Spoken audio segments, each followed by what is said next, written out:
throughout Lead Like a Teacher. By rightly identifying leadership as the key to turn to improve student learning and create a healthy school climate, and by providing clear examples of teacher and administrator leadership accompanied by easy-to-understand processes that any educator can implement tomorrow. Miriam Plotinsky draws on years as a teacher, leader, and problem solver. By providing macro and micro-level examples of building leadership, Plotinsky effectively addresses the unique positions of both administrators and teachers and provides examples of effective communication between the two. Maybe, most importantly, she reminds teachers of the critical role they serve in their buildings to move the needle. Lead Like a Teacher is unique in its approach, bridging the gap between administrator and teacher, recognizing that leaders must emerge from the front office and individual classroom, and encouraging empathy for all. As a leader who has occupied many spaces, I can't wait to share this book with the teachers and administrators I know, hopefully sparking conversations about how to lead like a teacher.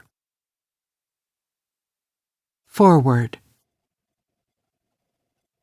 by Damon Monteleone, Associate Superintendent, Office of School Support and Well-Being, Montgomery County Public Schools. I was nervous, really nervous. Heart-pounding, sweaty palms nervous. It had been 9 years since I left the classroom. It didn't matter that I had taught for 13 years or served as a social studies department chair. It didn't matter that I was an award-winning principal or a respected leader. None of that mattered. It was the first day of school in 2019, and I was standing at my classroom door before the start of first period, greeting my students as they entered the classroom. In my 5th year as principal, I decided I needed to get back in the classroom and teach again, even if it was only for 1 period a day.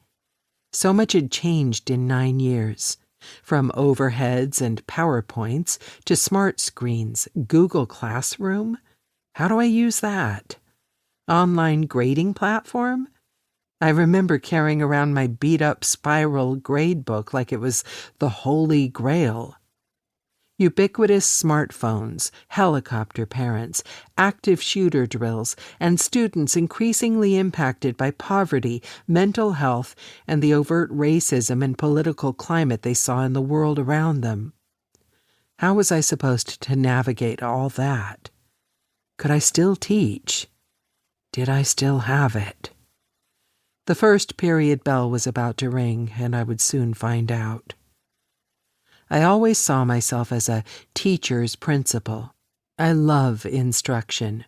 I love the art of it and the science. As a teacher, I loved being in the classroom when the magic was happening, seeing the wide-eyed interest of my students, watching them engage deeply with complex ideas, increase their understanding, and gain confidence along the way. I loved when they passionately debated a topic, when a completely new concept or a new way of seeing or thinking unfolded for them before my eyes. I loved the feeling of being at the center of a wonderful symphony of teaching and learning. I loved watching my students grow. Nonetheless, what it meant to be a teacher had changed. I needed to get back into the classroom to see that with my own eyes in order to continue to be an effective school leader.